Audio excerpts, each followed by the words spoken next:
오늘 우리에게 주신 하나님의 말씀은 구약성경 신명기 18장 15절부터 22절까지 말씀입니다. 오늘 말씀은 이제 모세가 이제 새로운 선지자가 출현할 것을 예고하는 그런 내용입니다. 하나님은 전능하시고 하나님은 모든 것을 알고 계시죠. 그러나 하나님께서 우리를 다스리고 통치하는 방식은 하나님이 직접 모든 것을 하시기도 하시지만 하나님의 독특한 방법은 무엇이냐면 통하여 하신다. 하나님께서 아담과 하와를 창조하시고 아담을 창조하시고 아담을 통하여서 에덴 동산을 또 다스리게 하시고 이 세상을 다스리게 하시고 또 그렇게 그 권위를 주셨잖아요. 근데 이스라엘 민족이 그 출애굽을 해서 약속의 땅으로 지금 나아가는 과정도 하나님이 직접 모든 능력과 은혜를 부어 주시지만 또 모세를 세우셔서 모세를 통하여서 일하고 계셨고 또한 오늘 또 지금 모세를 통하여서 하나님의 명령을 또 약속을 선포하십니다. 근데 이 모세가 처음 부름 받았을 때 생각해 보면 모세가 이제 그 떨기나무 앞에서 부름을 받죠. 근데 모세가 이미 자기가 사회적으로 존재감이 없죠. 이미 40년 동안 미디안 광야에서 양을 치는 그 목동으로 자기 양도 아니고 그 장인어른의 양을 치면서 무슨 큰 꿈이 있는 것도 아니고 대단한 사람도 아니고 무슨 인맥이 있는 것도 아니고 권력이 있는 것도 아니고 조직이 있는 것도 아닌 모세에게 하나님께서 찾아오셔서 부르시죠. 내가 너를 보내겠다. 그러나 모세가 스스로 생각할 때에도 자기가 결코 그 일을 감당할 만한 사람이 아니거든요. 감당할 능력도 없죠. 힘도 없죠. 애굽에 간다 한들 이제 40년이 지난 입장에서 무슨 조직이 있는 것도 아니고 이미 자기는 살인자로서 도망자가 된 그런 상황이기 때문에 참으로 볼품없는 모세였고 또 실제로 모세가 순종해서 애굽 땅에 들어갔지만 자기의 동족인 그 이스라엘 민족들까지도 모세를 인정하지 않았고 오히려 무시했습니다. 그리고 바로는 어땠습니까? 바로가 딱 보아도 그 행색이 무슨 대단한 사람이라고 보기는 어려운 그런 모습이었어요. 그러나 그 어떤 어설픈 모습 들고 있는 것도 뭐예요? 무슨 대단한 무기를 들고 바로를 협박한 것이 아니죠. 겨우 지팡이 하나 매우 볼품없고 누가 봐도 대단한 것이 있다 느낄 수 없고 위협적으로 느낄 수 없는 그러한 모세였지만 바로 그를 통하여서 그가 선포할 때 그가 그 애굽 가장 강력한 나라 애굽의 그 바로를 향하여서 선포할 때 바로 그를 통하여서 무엇이 나타났어요? 하나님의 능력이 나타난 것입니다. 곧 이제 연약했지만 부족했지만 사람들의 인정을 받지도 못했지만 바로 그가 그 위에 하나님의 은혜와 능력이 함께 하시고 그걸 믿음으로 받아들여서 선포했을 때 그러니까 그렇게 선포한다는 것이 쉬운 일이 아닙니다. 아무리 하나님과의 만났지만 바로 앞에서 이제 이 강물이 피가 될 것이다. 안 되면 어떻게 될까요? 안 되면 그 위험이 생기는 거죠. 말한 대로. 그런데 실제로 그렇게 했을 때 그 역사가 나타난 거예요. 그래서 연약하지만 그를 부르셨고 그를 통하여서 일하셨죠. 근데 이제 이 모세가 이제 자기의 사역에 이제 그 사역을 마무리하는 그런 가운데에서 새로운 지도자가 나타날 것이다. 그에게 순종하라. 15절 말씀, 15절 말씀 한번 같이 볼까요? 15절, 자 시작. 내 하나님 여호와께서 너희 가운데 내 형제 중에서 너를 위하여 나와 같은 선지자 하나를 일으키시리니 너희는 그의 말을 들을지니라. 모세가 뭐라고 그랬냐면 모세는 이제 나와 같은 선지자 하나를 일으키신다. 근데 누구라고 구체적인 이야기는 안 했지만, 근데 이 모세는 사실 이제 가장 연약한 자였지만 그 이스라엘 민족에게 있어서 모세만큼 위대한 지도자가 없죠. 그래서 이 유대인들 안에서 그 이스라엘 민족 안에서 항상 그가 누구일까? 그것을 이제 기다린 거죠. 기다렸어요. 나와 같은 선지자 하나. 근데 이것이 이제 결국은 누구를 암시하냐? 누구를 암시할까요? 예수 그리스도를 암시하는 거예요. 모세는 이제 연약한 자, 지도자였지만, 위대한 지도자였지만, 하나님이 사용했지만 불완전한 지도자였고 유한한 지도자였다면, 이제 나와 같은 선지자 하나라고 표현한 이 모세가 표현한 그분은 바로 유한한 지도자가 아니라 영원한 지도자이시고, 그리고 불완전한 지도자가 아니라 온전하신 지도자, 완전하신 지도자. 그런데 이제 신약 성경에 그 표현이 나와요. 신약 성경에 이제 요한복음 1장 21절에 보면 이제 그 세례 요한이 회개하라, 천국이 가까웠느니라 하면서 그가 선포하는 메시지나 그의 행색이나 여러 가지를 봤을 때 사람들이 이분이 바로 그분 아닌가? 그런 생각이 든 거예요.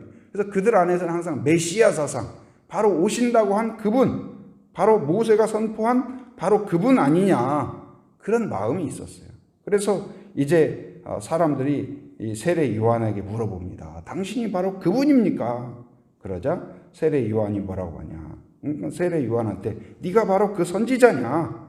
그러나 세례 요한은 뭐라고 그래요? 나는 아니다. 세례 요한이 나중에 뭐라고 해요? 나는 그분의 신발끈을 맬 자격도 없다. 나는 광야의 소리다. 그리고 이제 오병이어의 기적을 예수님께서 베풀었을 때 사람들이 뭐라고 하냐면, 그것을 보면서 오병이어의 기적을 보고 먹고 즐거워하면서 이는, 요한복음 6장 14절에 보면 이는 참으로 세상에 오실 그 선지자라. 그래서 이제 이스라엘 민족에게 있어서는 항상 모세가 말한 그분, 그 선지자, 영원한 지도자, 바로 모형이 아니라 실체인. 그러니까 성경에 보면, 구약 성경에 보면은 그 메시아의 모형의 모습을 많이 보여주죠. 그러니까 창세기 22장에 그 이삭이 이 아브라함의 말을 순종하여서 제물이 되잖아요. 제물이. 사실은 이제 아브라함이 칼로 죽이지는 않았지만 사실 이삭의 입장에서는 목숨을 건 거고 목숨을 내어놓은 것이죠. 근데 이제 그것도 하나의 모형이라고 볼 수가 있어요. 누구의 모형이요? 십자가에 달리실 예수 그리스도. 그 온전한 희생으로 우리의 죄를 씻으실 그 예수님을 모형으로 보여준다고 할 수가 있습니다. 곧 이제 이 예수님도 바로 그 예수님에 대하여서 베드로도 이제 사도행전에서 그 백성들을 향하여 예수님이 십자가에서 죽으시고 부활하신 이후에 이제 그 제자들이 나가서 유대인들을 향하여 복음을 선포합니다. 근데 복음의 핵심은 누구예요? 예수 그리스도죠. 근데 예수님에 대하여서 뭐라고 이야기하냐? 바로 예수님, 십자가에 돌아가신 그분, 너희들이 십자가에 못 박은 그분이 바로 모세가 선포한 참 선지자이시다. 바로 그분이다. 너희들이 몰라본 것이다. 그것을 이야기하고 있습니다. 곧 이제 이 온전하신 선지자. 오늘도 마찬가지예요. 하나님은 누구냐? 바로 모세를 통하여서 일하셨고 바로 예수님을 통하여서 일하셨듯이 오늘도 바로 교회를 통하여서, 성도를 통하여서, 여러분을 통하여서 일하신다는 사실을 기억하기 바랍니다. 바로 모세가 불완전했고 사람들에게 인정을 받지 못했고 또한 유한했지만, 그러나 그가 하나님의 말씀을 듣고, 그러니까 선지자의 사명은 뭐예요? 내가 뭔가를 만들어내는 것이 아니라 잘 듣고 경청하고 그것을 믿음으로 선포할 때 능력은 누가 이루셔요? 하나님이 이루신 것이죠. 오늘도 마찬가지로 믿음이란 무엇일까요? 우리는 하나님의 능력을 믿고 그리고 하나님의 계획을 받아들이고 그리고 그것을 믿음으로 선포할 때 바로 우리를 통하여 모세를 통하여 나타났던 능력이 바로 오늘 교회를 통하여서 성도를 통하여 나타나게 될 줄 믿습니다. 그래서 오늘 이 시대는 바로 온전한 지도자이신 예수님을 품은 자들, 그들을 통하여 하나님이 일하실 줄 믿습니다. 그래서 그 예수님도 항상 하나님과 교제를 쉬지 않았잖아요. 아무리 분주해도 바로 이 습관을 따라 바로 한적한 곳에 가셔서 기도를 쉬지 않았던 것처럼 우리가 하나님의 음성을 경청하고 하나님의 음성을 듣고 그것을 선포할 때 그것을 통하여 하나님의 능력이 나타나는 것입니다. 18절 말씀 같이 한번 읽어봅니다. 시작. 내가 그들의 형제 중에서 너와 같은 선지자 하나를 그들을 위하여 일으키고 내 말을 그 입에 두리니 내가 그에게 명령하는 것을 그가 우리에게 다 말하리라. 그러니까 이제 하나님의 방식이 그렇습니다. 하나님께서 모세를 만나고 모세에게 선포하고. 근데 이제 이렇게 하게 된 어떤 백성들도 이것을 이제 원했죠. 왜냐하면 이 백성의 지도자들이 하나님 앞에 섰을 때 이 빛으로 나타나신 하나님, 그리고 소리로 나타나신 하나님. 근데 그 소리가 너무 웅장하고 감히 그 빛 앞에 나갈 수가 없기 때문에 두려운 거예요. 그래서 이 요청하기를 우리가 하나님 앞에 직접 서지 않고 바로 하나님의 지도자를 세우셔서 대신 선지자를 세워서 우리에게 전하게 하십시오. 그래서 이제 그 뒤로는 어떻게 합니까? 바로 하나님과의 대면은 누가 해요?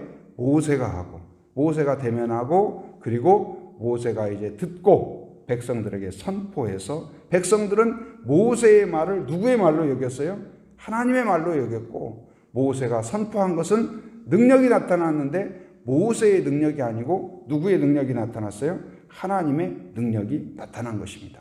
곧 이제 오늘 교회의 능력은 교회의 연약함, 교회의 부족함, 교회의 유한함이 있지만 거기에 우리가 하나님의 음성을 얼마나 잘 듣느냐, 하나님과의 얼마나 깊은 교제를 갖느냐, 그리고 하나님의 뜻을 얼마나 신뢰하느냐, 깊이 있게 믿음을 갖느냐, 그리고 그 믿음을 가지고 선포할 때 바로 우리를 통하여서 하나님의 은혜와 능력이 오늘 또 이루어질 줄 믿습니다. 곧 이제 참 선지자는 어떤 선지자인가? 21절에 보면 21절 같이 한번 읽어봅니다. 자, 시작. 내가 마음속으로 이르기를 그 말이 여호와께서 이르신 말씀인지 우리가 어떻게 알리오 하리라. 사람들 가운데 이런 의문이 있을 수가 있죠. 저 사람이 선포하는데 진짜 선지자인가? 오늘날도 이 거짓 복음들이 난무해요. 가짜와 이단들이 난무해요. 그러면 우리는 어떤 것이 진짜인가? 어떤 것이 진짜인가? 바로 오늘 시대에는 첫째는 뭐예요? 우리에게 항상 그 기준은 뭐예요? 그게 하나님의 음성인지 아닌지 우리는 분별할 수가 있어요. 어떻게 해요? 첫째는 무엇으로 분별해요? 하나님의 말씀으로. 곧 성경에 근거하고 있는가? 선지자라고 해서 마음대로 선포하는 게 아니에요. 마음대로 자기 감정대로 자기 생각대로 자기가 덧붙여가지고 선포하는 것이 아니고 모세라고 해서 내 마음대로 내 생각대로 내 기분대로 내가 좋아하는 사람에게는 좋은 말 해주고 그렇지 않은 사람에게는 안 좋은 말 해주고 그게 아니고 모세가 항상 들은 것을 선포한 것이듯이 바른 선지자, 바른 설교, 바른 전도, 바른 복음은 뭐예요? 바로 하나님 말씀에 근거한 복음. 바로 하나님 말씀으로 말씀을 듣고 믿고 확신하고 그것을 선포하는 것이 바른 믿음인 것이죠. 바로 그러나 가짜 복음은 무엇일까요? 말씀에서 어긋나는 것. 바로 하나님의 말씀을 잘못 들었거나 오해했거나 아니면 왜곡했거나 덧붙였거나 빼거나 그것이 이제 잘못된 복음이죠. 그리고 또 하나는 무엇입니까? 거기에서 19절 22절 읽어볼까요? 22절. 자, 시작. 만일 선지자가 있어 여호와의 이름으로 말한 일에 증언도 없고 성취함도 없으면 이는 여호와께서 말씀하신 것이 아니요 그 선지자가 제 마음대로 한 말이니 너는 그를 두려워하지 말지니라. 그러니까 선지자는 무엇으로 증명이 됐었냐? 바로 이제 오늘날은 우리가 성경을 통하여서 이 사람이 진짜 어떤 하나님의 말씀에 근거하고 있는가 아닌가 이것을 분별할 수 있다면, 그 당시에는 그걸 또 알 수가 없잖아요. 그 사람이 진짜 하나님의 음성을 들은 건지 아닌지 그걸 알 수가 없어요. 근데 무엇을 통해서 알 수 있냐? 바로 증언도 없고 성취함도 없다면 그건 가짜다.